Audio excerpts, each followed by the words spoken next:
Hoy empezamos otro tema de la teología sistemática, el cual se llama la neumatología o la aplicación de la redención. El título neumatología enfatiza que es del Espíritu Santo, pero no es tanto de la persona del Espíritu Santo, porque esto ya se cubrió en el tema de la Trinidad. Es más bien la actividad del Espíritu Santo en la aplicación de la redención. Enfatiza sobre todo su actividad de tomar la obra completa de Cristo y aplicar los beneficios de ella a los elegidos. A veces este tema se llama la soteriología, pero esta palabra puede abarcar toda la actividad de la Trinidad económica. Pero vamos a utilizar estas palabras más o menos intercambiablemente: neumatología, soteriología y también la aplicación de la redención. Y aquí entra en Berkov la discusión entre la gracia común y la gracia especial o la gracia salvífica, salvadora. Y él introduce esta distinción en este lugar. Podría aparecer en otros lugares, pero aquí aparece en Berkov, pues vamos a mencionarlo. En la institución, es la institución 2, 3 y 4. 2, 3 y 4. Este es el libro, capítulo y los párrafos. Calvino empezó a tratar de resolver el problema de los, podemos decir, paganos nobles. ¿Y cómo es posible que hay paganos no cristianos que son virtuosos, que viven vidas de virtud y de rectitud?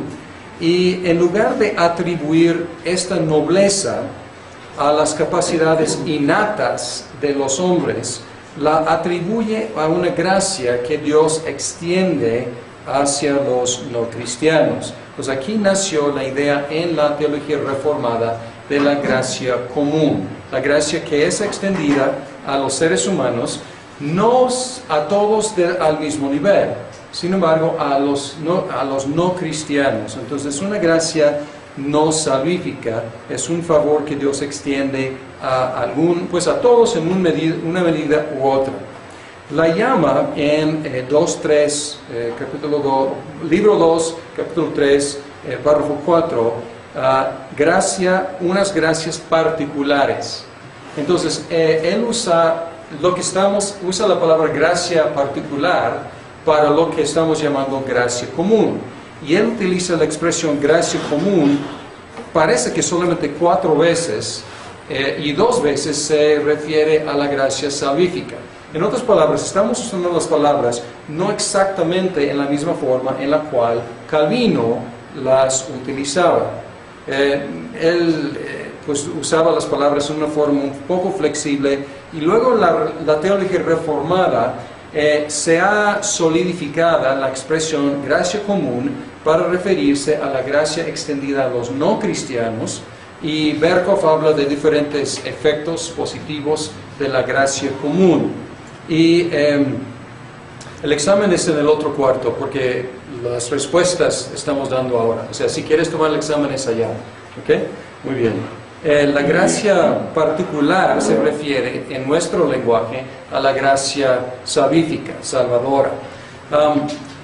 Entonces estoy como apuntando de que es un poco diferente el uso en Calvino y en la teología post-Calvino. Sin embargo, Calvino es la fuente de esta idea, y fue por una inquietud por explicar la virtud en algunos seres humanos que no son cristianos. Porque no quiso negar la depravación, no quiso decir que ellos tenían una capacidad innata de expresar virtud. Dice que no, es por la gracia de Dios, aunque esa gracia no llega a salvarlos. La mayoría de los teólogos reformados acepta esta descripción, aunque algunos la consideran una negación de la doctrina de la depravación total. La minoría pues empieza diciendo que no es lo que Calvino quiso decir. Entonces niega que Calvino haya enseñado la idea de la gracia común y niegan cualquier aplicación del concepto de gracia a los que no serán salvos. Entonces ellos reservan el concepto de gracia para la salvación únicamente. Y aquí hay un problema que vamos a tocar, no vamos a resolver, porque es un problema en la teología reformada. Es una tensión, podemos decir. Y en un sentido la minoría está tratando de ser más consistente lógicamente. Porque hay una idea, una tensión entre una expiación particular, que Cristo ha muerto por los elegidos para salvarlos, y la predicación universal del Evangelio. Entonces, la pregunta es, ¿en qué sentido es una oferta sincera el Evangelio? Si el Evangelio sale a todos, pero no todos pueden responder, ¿en qué sentido es una oferta sincera o seria la predicación del Evangelio a todos? Y lo que la minoría está tratando de decir aquí es que realmente no hay una contradicción, porque no hay ninguna gracia para los que están fuera del alcance de la expiación. Entonces no hay ninguna bondad, ninguna gracia hacia ellos. La gracia solamente es para los elegidos. Pero tenemos que confesar que hay una tensión aquí entre la idea de ofrecer a todos algo que es diseñado para algunos. Sin embargo, los mismos cánones de Dort afirman estos dos polos o estas dos ideas. Por ejemplo, los cánones de Dort en capítulo 2, el párrafo 8, dice: la virtud vivificadora y salvadora de la preciosa muerte de su Hijo se extiende a todos los predestinados para únicamente a ellos dotarlos de la fe justificante y por esto mismo llevarlos infaliblemente a la salvación. Entonces esta es la idea de la particularidad de la salvación y la muerte de Cristo. 3 párrafos antes dice: debe ser anunciada y proclamada con mandato de conversión y de fe a todos los pueblos y personas a los que Dios, según su beneplácito, envía su evangelio.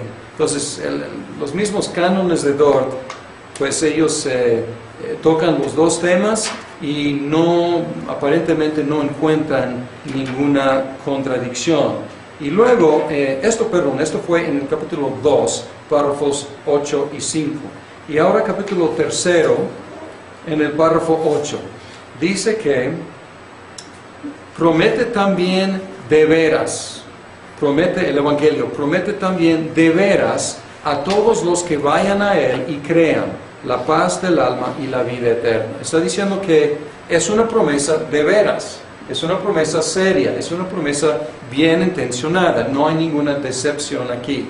Y Dort no intenta resolver la tensión, y pues ha sido un punto difícil en la teología reformada, pero Berkhof, él dice prudentemente, él dice, y en la página 530, él dice: si se objetara que no podemos armonizar por completo la oferta indiscriminada y sincera de la salvación sobre la base de fe y arrepentimiento con la doctrina, al parecer opuesta, de la expiación particular, admitiríamos esta imposibilidad nuestra, pero entendiendo claramente que la verdad de una doctrina no depende de nuestra habilidad de armonizarla con cada una de las otras doctrinas de la Escritura.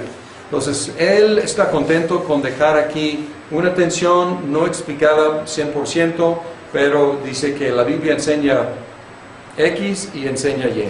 Enseña que la expiación es particular y enseña también que debemos predicar sinceramente la oferta del Evangelio a toda la humanidad. Ahora, la gracia especial. Esta es la gracia común. Berkhof habla de diferentes aspectos de la gracia común. Les refiero a Berkhof, no vamos a dar la lista que él da de lo que hace. En Calvino nació de la idea de restringir el pecado. restringir el pecado en los no cristianos, pero Berkhof, él tiene una lista de otros efectos que la gracia común puede tener. Ahora la gracia especial y la gracia salvadora.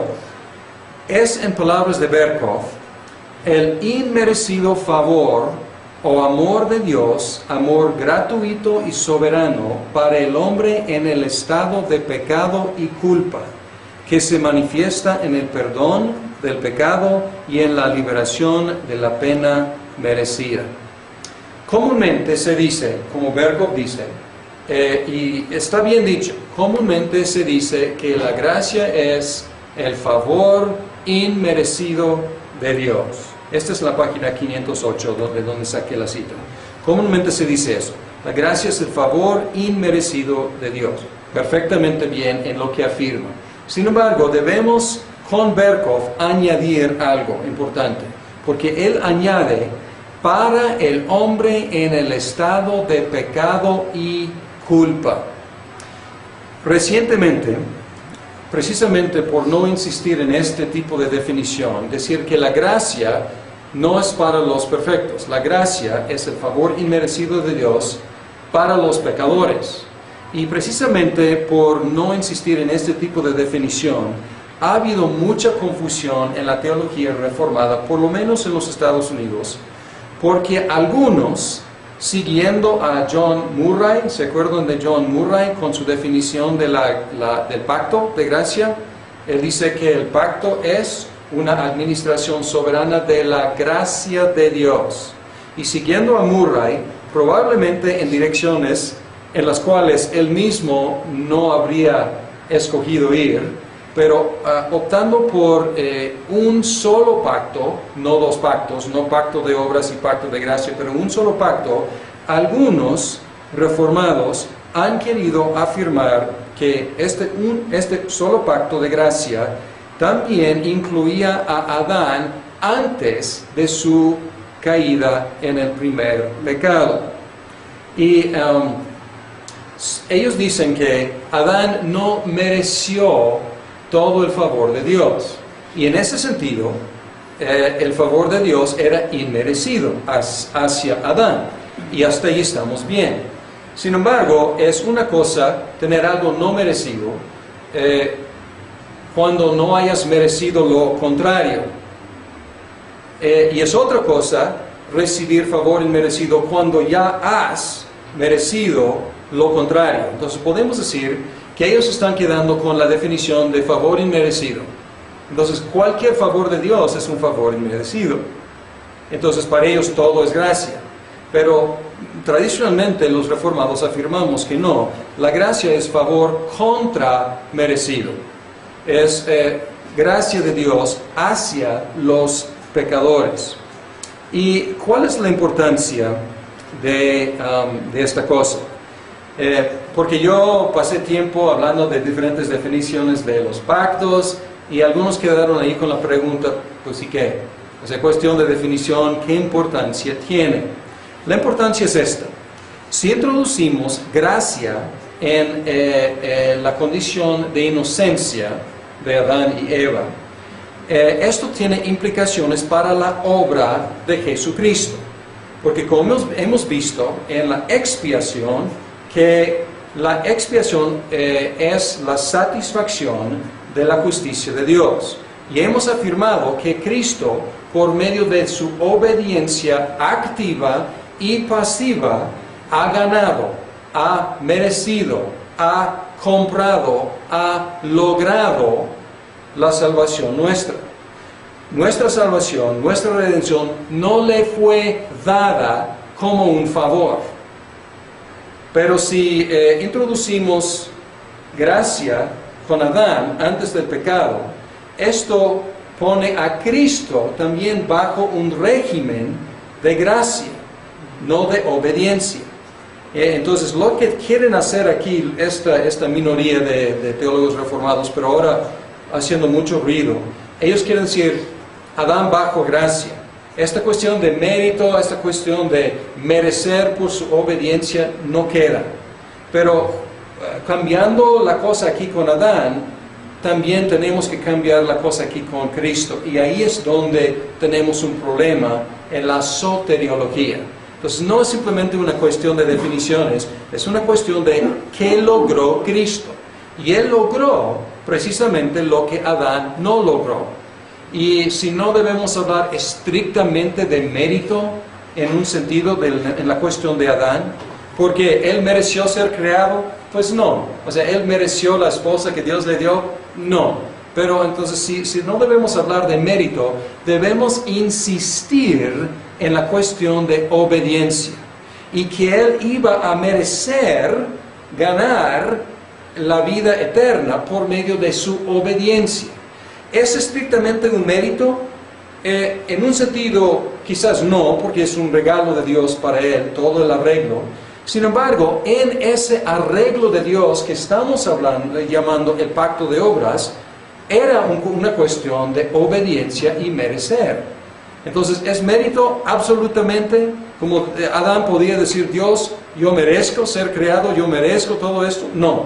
Pero en el arreglo, en el pacto de obras, Dios construyó, Él instituyó una condición de mérito. Entonces, mérito por dictamen de Dios. Y Él no cumplió, pero Cristo sí cumplió.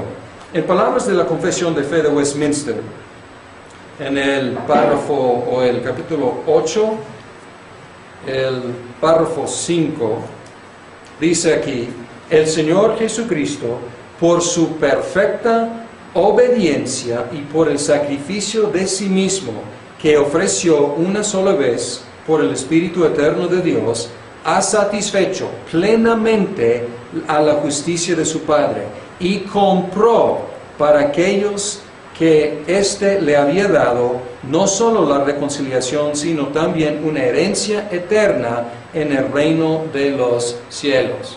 Entonces, bajo ese régimen, pacto de obras, pues Cristo obedeció, ganó, compró por su obediencia activa y pasiva. Y ahí está el problema. Porque si la salvación no fue comprada por Cristo, por su obediencia activa y pasiva, luego la pregunta es ¿cómo vamos a ser salvos? Y la respuesta tradicional de los reformados es, pues por medio de la fe en Jesucristo, recibiendo como imputación, regalo, su obediencia activa y pasiva.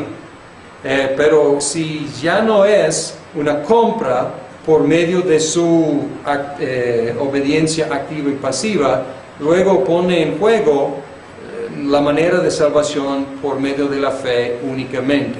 No sé si esto esté confuso, y si les parece confuso, está confuso, porque la verdad son asuntos complicados, pero estoy tratando de por lo menos presentar una introducción a esta controversia que existe por lo menos en los Estados Unidos, y tarde o temprano va a llegar aquí también a México y Latinoamérica. Bien, vamos a dejar al lado ahora las controversias y vamos a hablar positivamente del ordo salutis.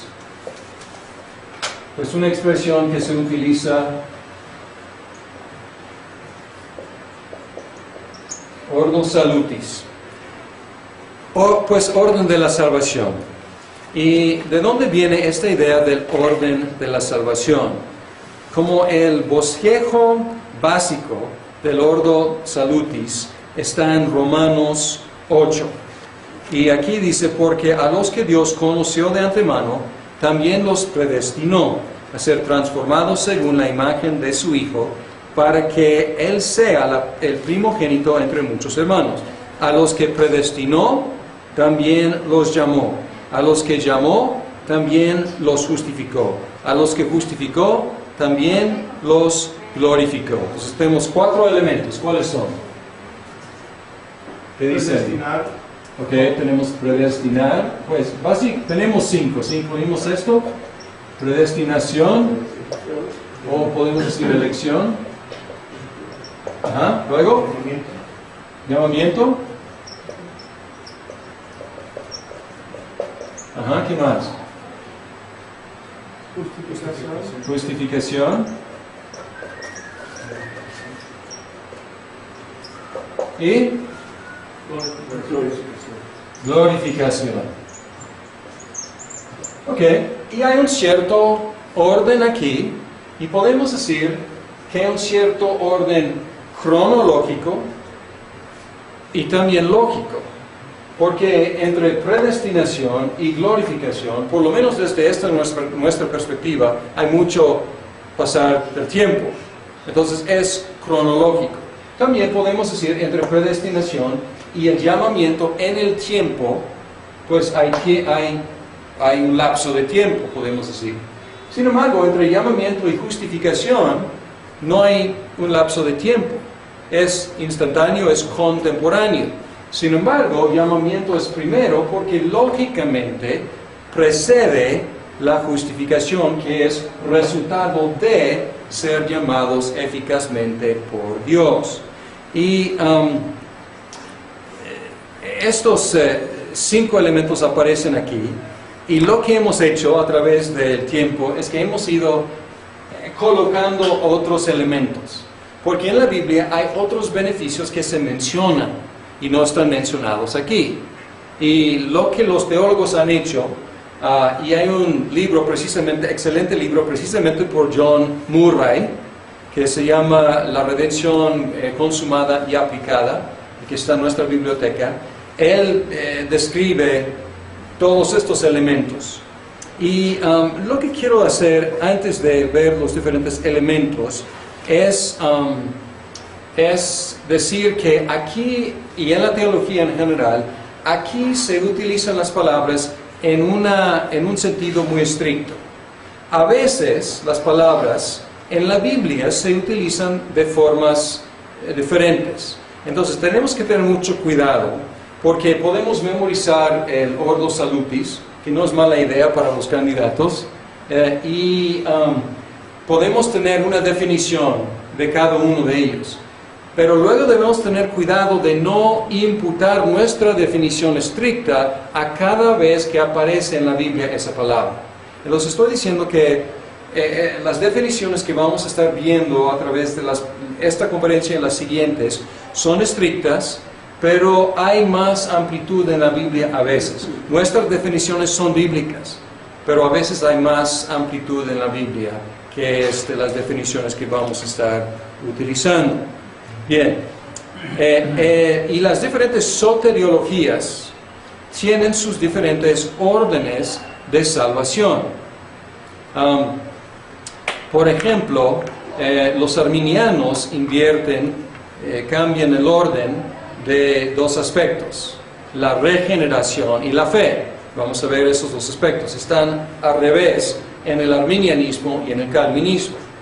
También el luteranismo, con cuál probablemente empieza el luterano. Fe o justificación. Sí, fe o justificación, exacto. O sea, porque el luteranismo es su caballo de guerra, es la justificación por la fe. Entonces es como su punto de partida. Entonces cada diferente teología o soteriología como tiene un diferente orden de salvación. Catolicismo romano, pues ¿con qué empezaría? Probablemente empezaría con la iglesia. O sea, porque la salvación es por medio de la iglesia. Y obras entrarían pues, muy fuertemente ahí en su orden de salvación. Entonces, el Ordo Salutis presbiteriano que voy a presentar es ligeramente diferente que el orden de salvación de los reformados continentales. Acuérdense de que el presbiterianismo es una manifestación de la teología reformada por medio de Inglaterra y Escocia. Entonces, el orden de salvación continental de los holandeses, los suizos, es un poco diferente. Nada grave, no hay nada de peso. A veces se utiliza una palabra diferente que otra y nosotros tenemos un elemento más que les falta a ellos. Y yo creo que aquí nuestro orden es superior y voy a defender esa postura después. Pero bien, vamos a agregar unos elementos aquí. Entonces ya tenemos predestinación y elección. Esto a veces entra en el orden de salvación y a veces no. ¿Por qué? Porque esto ya se platicó en la teología, la doctrina acerca de Dios. Entonces repetirlo aquí, pues ya lo cubrimos, ¿ok? Bien, y luego sigue el llamamiento y voy a apuntar aquí unos aspectos de cada uno de estos. Déjenme darles la lista. Primero, tenemos aquí regeneración. Y luego tenemos conversión. Y en el Ordo Salutis presbiteriano, conversión abarca fe y, exacto, arrepentimiento. Arrepentimiento. En el Ordo Salutis de Berkhoff, él utiliza la palabra conversión para referirse al arrepentimiento. Entonces arrepentimiento no aparece, más bien conversión. Entonces él tiene conversión y luego fe. Nosotros tenemos conversión, que es fe y arrepentimiento, un paquete. ¿Okay? Luego tenemos justificación y luego tenemos adopción. Y este es el aspecto, yo diría, superior del orden de salvación de los presbiterianos sobre los reformados. Ellos no tienen adopción en su Ordo Salutis. Luego, y vamos a dedicar tiempo a cada uno de estos. Y luego tenemos santificación. Y entre santificación y glorificación, perseverancia. Ahí está. ¿Ok? Pues ahí está el Ordo Salutis. Ahora, quiero que vean que estos elementos son no de las mismas categorías. Algunos de estos elementos son monérgicos y otros son sinérgicos. Monérgico, mono significa uno. Érgico tiene que ver con trabajo. Entonces, algo que es monérgico es algo que Dios hace unilateralmente. Y luego hay aspectos en los cuales el hombre coopera, participa. Es sin, que es este conjunto sinérgico, los dos operando juntos. Bien, pues vamos a tratar de identificar cuáles aspectos son monérgicos y cuáles aspectos son sinérgicos. Bien, elección. Fácil, ¿no? Monérgico, ¿no? Pues voy a poner M y S, monérgico. Llamamiento, monérgico también. Regeneración, es monérgico también. Conversión, sinérgico, exactamente. ¿Quién tiene fe? Nosotros. ¿Quién tenemos que arrepentirnos? Nosotros. Justificación, monérgico. Adopción, monérgico. Santificación, sinérgico, exactamente. Perseverancia, sinérgico. Y glorificación, monérgico. ¿Ok? También vamos a mencionar que distinguir entre cosas que son instantáneas y otras cosas que son procesos. ¿Ok? Entonces aquí la elección, wow, pues no es instantánea ni es un proceso, es eterno. Es el decreto eterno de Dios. ¿Ok? Ahora, el llamamiento. Instantáneo. La regeneración. Instantánea. La conversión. Instantánea. Aunque, el proceso en nuestra experiencia puede ser un proceso prolongado, pero cuando realmente pasa, es instantáneo. La justificación. Instantánea. La adopción. Instantánea. La santificación. Proceso. Perseverancia. Proceso y glorificación instantánea. Ahora, no he explicado qué son, pero obviamente ustedes ya tienen ideas de qué son, porque ustedes están contestando muy fácilmente. Bien, también vamos a tratar de identificar aquí cuáles son, ya mencioné algunas relaciones temporales, cronológicas y otras relaciones lógicas. Por ejemplo, aquí hay podemos decir, lapso de tiempo, es cronológico. También podemos decir que hay un lapso de tiempo aquí, la santificación, perseverancia son contemporáneos y culminan en la glorificación. Pero vamos a pensar en llamamiento, regeneración, conversión, justificación y adopción. En cuanto al tiempo, que pues no he definido todavía qué son, pero de lo que saben de estos elementos, ¿cuál es la relación temporal de estos elementos? Contemporáneos todos, pasan al mismo tiempo. Entonces las relaciones aquí no son temporales, no son cronológicas, son más bien lógicas.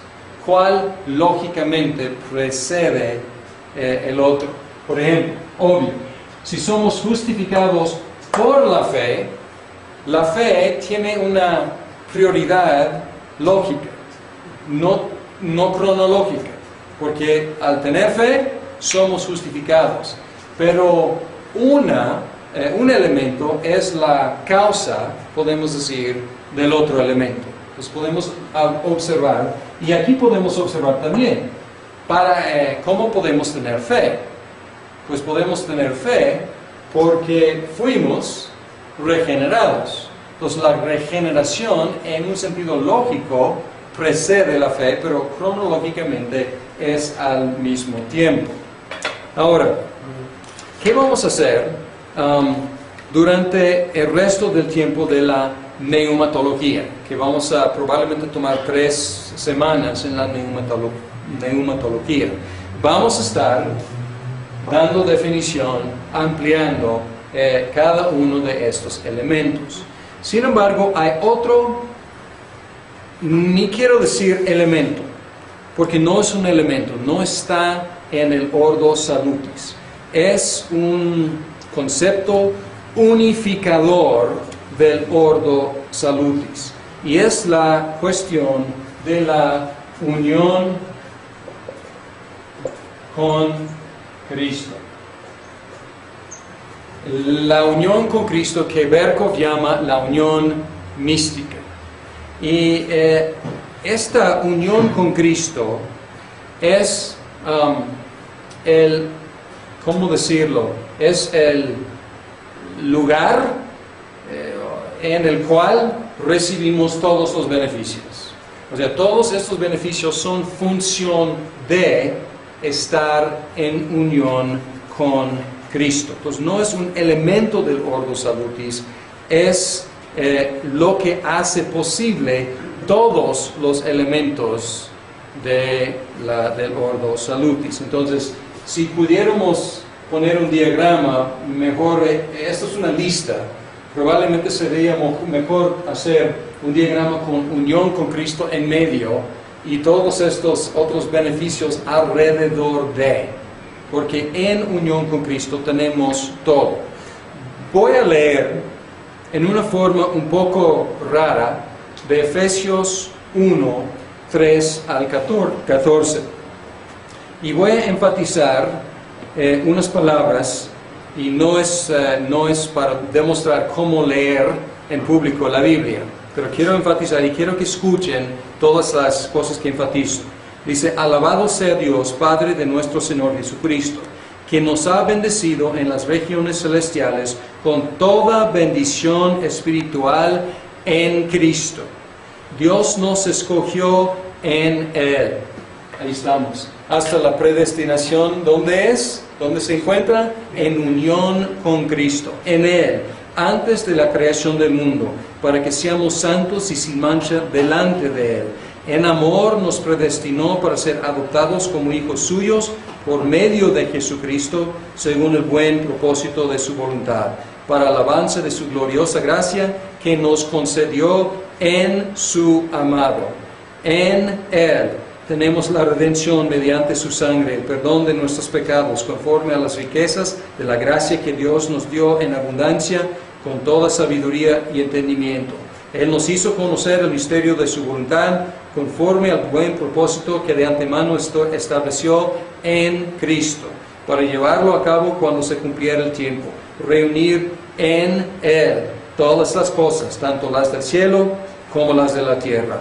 En Cristo también fuimos hechos herederos, pues fuimos predestinados según el plan de aquel que hace todas las cosas conforme al designio de su voluntad, a fin de que nosotros, que ya hemos puesto nuestra esperanza en Cristo, seamos para alabanza de su gloria.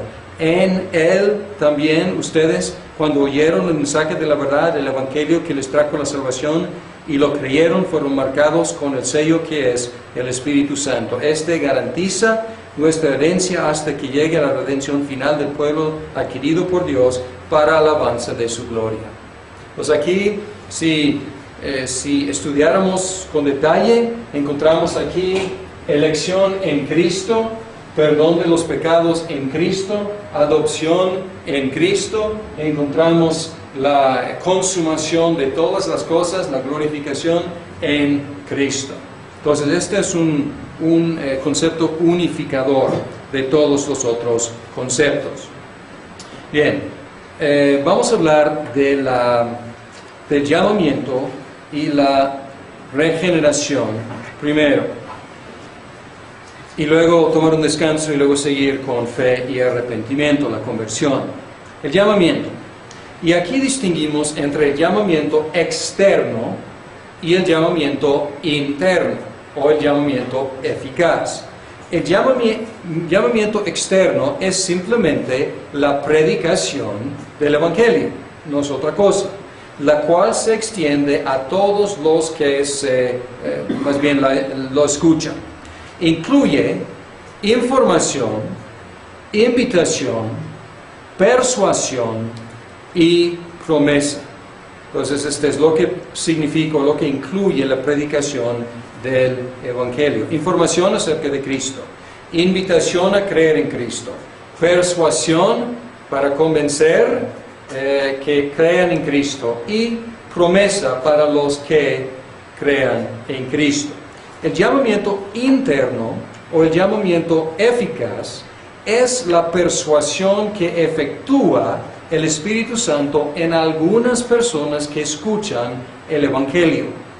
Y aquí tenemos un ejemplo interesante en Hechos capítulo 16. Pablo predica el Evangelio. Él extiende el llamamiento externo a todos los que están ahí escuchando, y no es un grupo muy grande, en Filipos. Y en 16:14 dice, una de ellas, porque había solamente un grupo pequeño y de puras mujeres, porque me parece que no había sinagoga en Filipos, y dice aquí, una de ellas, que se llamaba Lidia, adoraba a Dios, era de la ciudad de Tiatira y vendía telas de púrpura. Mientras escuchaba, el Señor le abrió el corazón para que respondiera al mensaje de Pablo.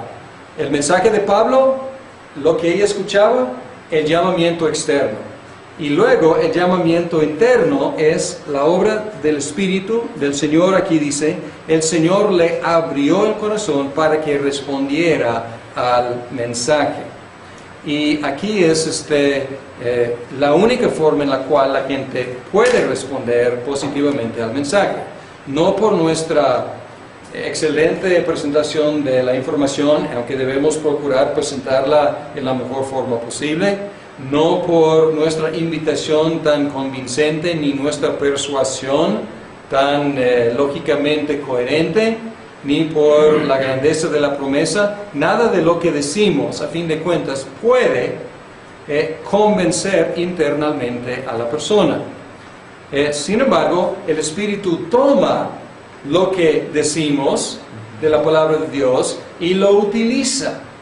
Y el llamamiento interno va al mismo tiempo con el llamado externo. Entonces el Espíritu toma la palabra predicada y lo utiliza. Y obviamente no todos responden iguales al llamamiento externo. Y tenemos que buscar esta diferencia, esta diversidad de respuestas en las personas mismas o en Dios. O sea, son las únicas dos opciones. O algo es diferente en las diferentes personas, o Dios hizo la diferencia.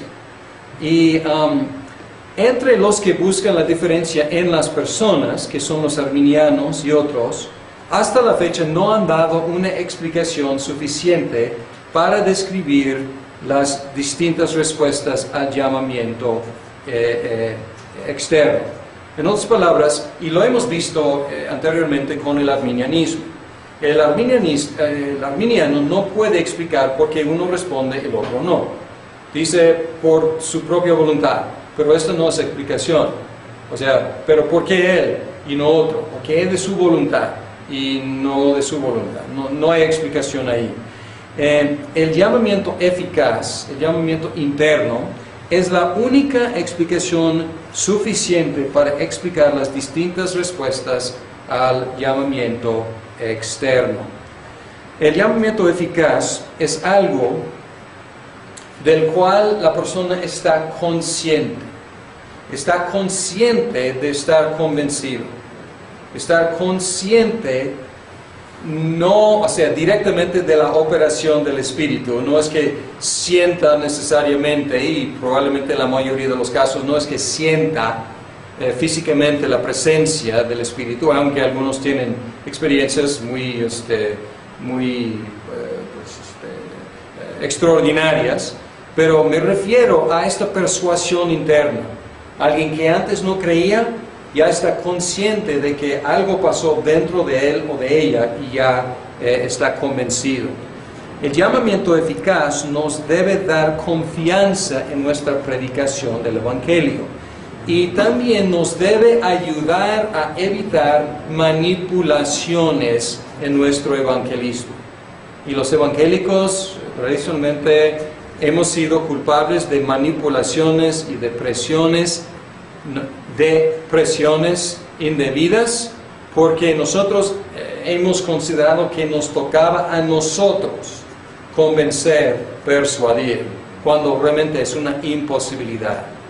Entonces podemos predicar de la mejor forma y debemos predicar de la mejor forma, presentar los mejores argumentos posibles y también confiar en la obra del Espíritu Santo de hacer lo que hizo con Lidia, de abrir el corazón para que pueda responder al mensaje. Y esto también nos da otra tarea. ¿Cuál es? Predicar y orar. Orar, porque a fin de cuentas, ¿quién va a convencer a la persona? Pues Dios. Entonces hay que orar. La regeneración. Y aquí la confesión de fe no habla en forma separada de la regeneración, sino que la incluye bajo el llamamiento eficaz. Entonces, en un sentido, estamos hablando del Ordo Salutis presbiteriano, pero podemos decir que es el Ordo Salutis más de John Murray que de la confesión de fe, porque aquí el capítulo 10 tiene el llamamiento eficaz, bajo el cual está la regeneración. Por un lado, es preferible la división de la confesión, identificar, decir, pues llamamiento y regeneración son la misma cosa. Y en un sentido es preferible, porque normalmente es preferible explicar cualquier concepto con el mínimo de elementos posibles. Si yo puedo explicar un concepto con 3 elementos, pues no debo agregar otro. Esto se llama la navaja de Occam. El yermo de Occam. Y es un principio en la filosofía que si puedes describir algo, explicar algo con X elementos, no debes explicarlo con X más 1 ni X más 2. Y si algo sale sobrando, pues la navaja, pues le cortas ese elemento extra y pues ya tienes algo más bello, más simple. Entonces, en un sentido, aplicando la navaja de Occam, pues cortaríamos el llamamiento o regeneración, porque es lo mismo. Por el otro lado, hay dos importantes diferencias entre el llamamiento eficaz y la regeneración. Y aunque por un lado es lo mismo, por el otro lado podemos distinguir dos conceptos un poco diferentes. Uno, el llamamiento es consciente. Estamos conscientes de estar convencidos, persuadidos. La regeneración es inconsciente. Y la regeneración se muestra en el convencimiento, pero la regeneración es inconsciente en la persona regenerada. Es una diferencia. Otra diferencia, y todavía no he definido la regeneración, pero otra diferencia importante, es un caso especial, pero pastoralmente es muy importante, porque vamos a tratar en los ministerios, vamos a tratar con personas con capacidades diferentes que posiblemente no sean capaces de responder al llamamiento externo. Pero ¿vamos a decir que son incapaces de ser regenerados? No. Entonces aquí podemos hacer una distinción y es una distinción compasiva pastoralmente hablando. Y aquí también va a haber niños que mueren antes de llegar a una edad de inteligencia suficiente para entender los conceptos del Evangelio. Y aquí dice, capítulo 10 de Westminster, párrafo 3, dice: los niños elegidos que mueren en la infancia son regenerados y salvados por Cristo por medio del Espíritu, quien obra cuando, dónde y cómo quiere. En la misma condición están todas las personas elegidas que sean incapaces de ser llamadas externamente por el ministerio de la palabra. Entonces, por eso, por esta preocupación pastoral, vale la pena mantener una distinción, porque no queremos decir los que no puedan ser llamados por el Evangelio no pueden ser regenerados. No queremos decir eso, porque ya estamos excluyendo algunos hijos del pacto que pueden ser regenerados. Bien, ¿qué es la regeneración entonces? La regeneración es la implantación de vida en la persona para que pueda responder en forma positiva a Dios.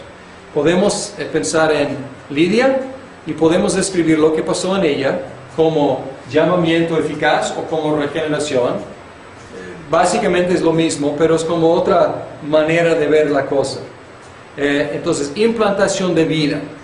Hay algunas imágenes bíblicas de la regeneración, y voy a mencionar 3 o 4.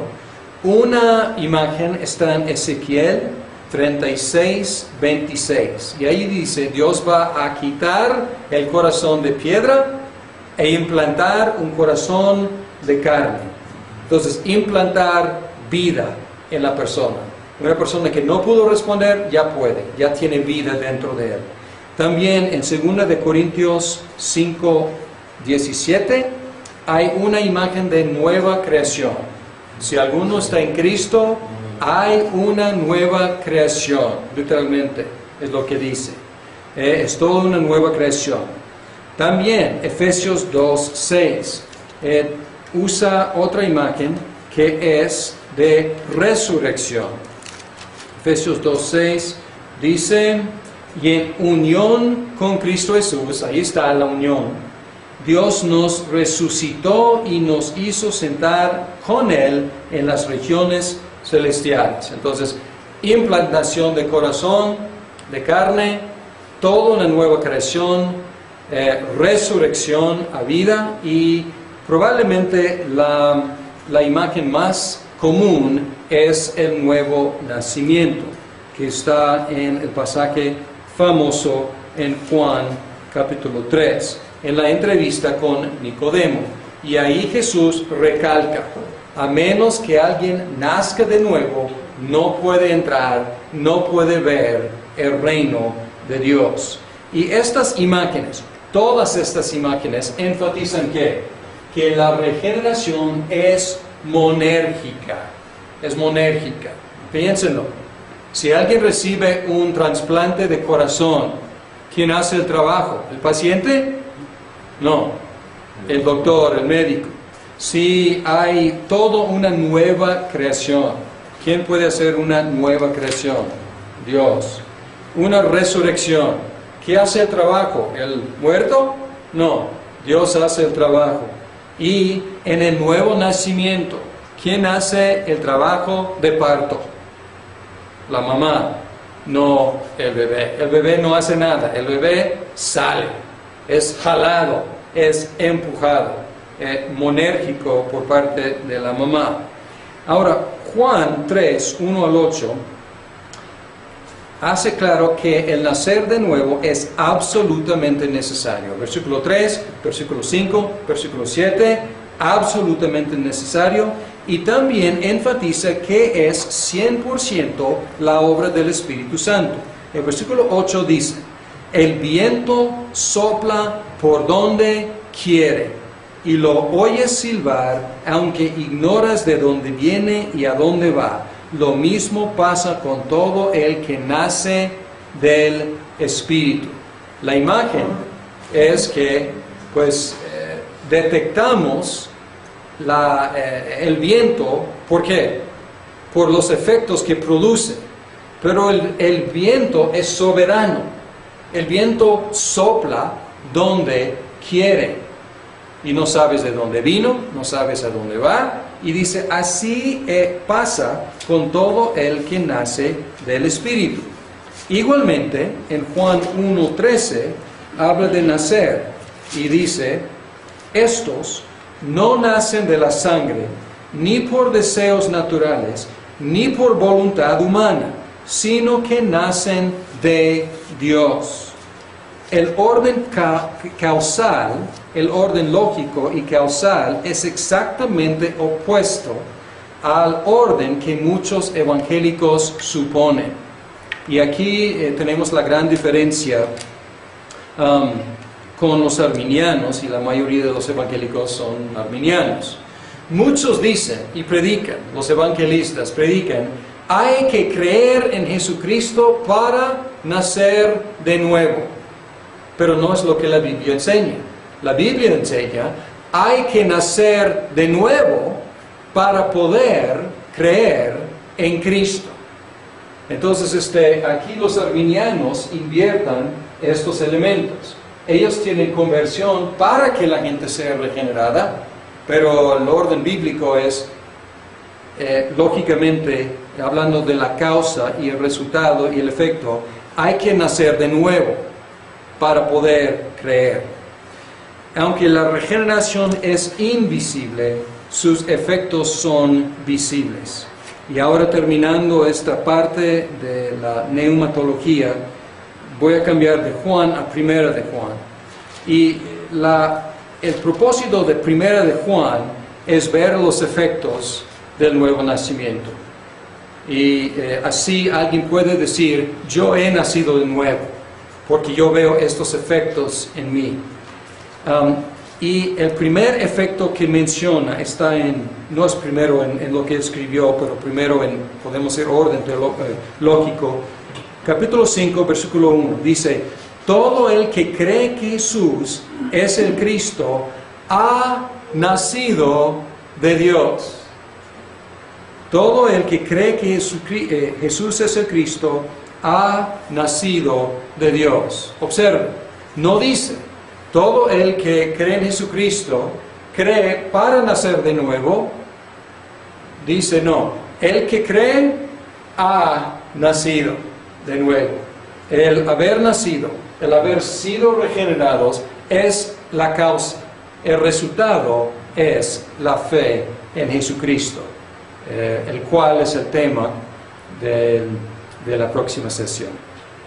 Y en un sentido la minoría está tratando de ser más consistente lógicamente, porque hay una idea, una tensión entre una expiación particular, que Cristo ha muerto por los elegidos para salvarlos, y la predicación universal del Evangelio. Entonces, la pregunta es, ¿en qué sentido es una oferta sincera el Evangelio? Si el Evangelio sale a todos, pero no todos pueden responder, ¿en qué sentido es una oferta sincera o seria la predicación del Evangelio a todos? Y lo que la minoría está tratando de decir aquí es que realmente no hay una contradicción, porque no hay ninguna gracia para los que están fuera del alcance de la expiación. Entonces no hay ninguna bondad, ninguna gracia hacia ellos. La gracia solamente es para los elegidos. Pero tenemos que confesar que hay una tensión aquí entre la idea de ofrecer a todos algo que es diseñado para algunos. Sin embargo, los mismos cánones de Dort afirman estos dos polos o estas dos ideas. Por ejemplo, los cánones y la gracia especial o la gracia salvífica, salvadora. Y él introduce esta distinción en este lugar. Podría aparecer en otros lugares, pero aquí aparece en Berkhof, pues vamos a mencionarlo. En la institución, es la institución 2, 3 y 4. 2, 3 y 4, este es el libro, capítulo y los párrafos.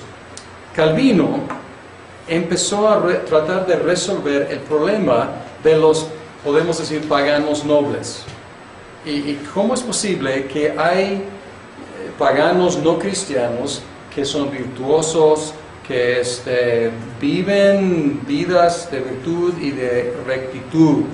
Y en lugar de atribuir esta nobleza a las capacidades innatas de los hombres, la atribuye a una gracia que Dios extiende hacia los no cristianos. Pues aquí nació la idea en la teología reformada de la gracia común, la gracia que es extendida a los seres humanos, no a todos al mismo nivel, sin embargo a los no cristianos. Entonces es una gracia no salvífica, es un favor. Pues entonces estoy como apuntando de que este es un poco diferente el uso en Calvino y en la teología post-Calvino. Sin embargo, Calvino es la fuente de esta idea y fue por una inquietud por explicar la virtud en algunos seres humanos que no son cristianos, porque no quiso negar la depravación, no quiso decir que ellos tenían una capacidad innata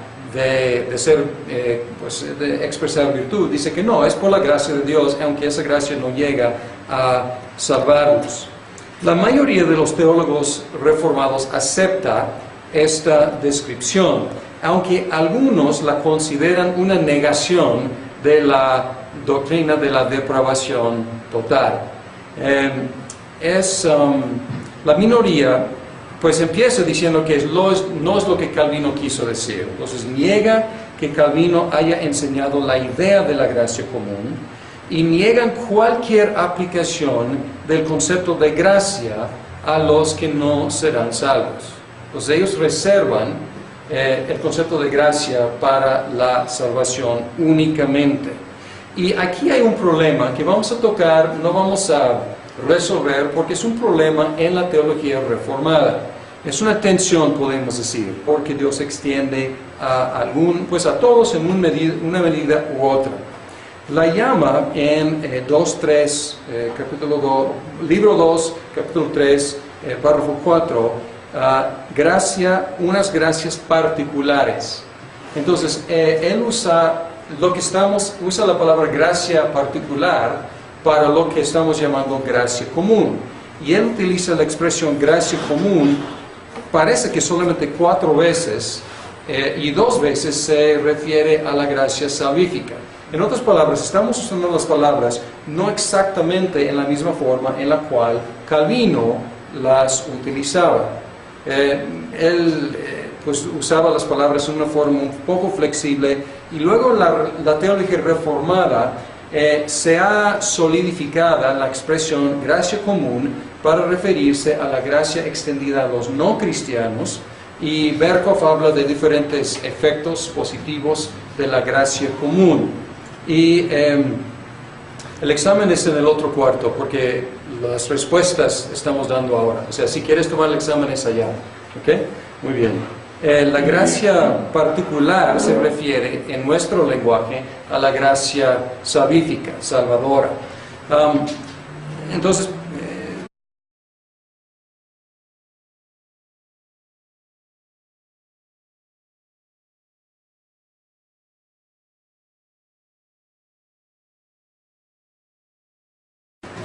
hoy empezamos otro tema de la teología sistemática, el cual se llama la neumatología o la aplicación de la redención. El título neumatología enfatiza que es del Espíritu Santo, pero no es tanto de la persona del Espíritu Santo, porque esto ya se cubrió en el tema de la Trinidad. Es más bien la actividad del Espíritu Santo en la aplicación de la redención. Enfatiza sobre todo su actividad de tomar la obra completa de Cristo y aplicar los beneficios de ella a los elegidos. A veces este tema se llama la soteriología, pero esta palabra puede abarcar toda la actividad de la Trinidad económica. Pero vamos a utilizar estas palabras más o menos intercambiablemente: neumatología, soteriología y también la aplicación de la redención. Y aquí entra en Berkhof la discusión entre la gracia común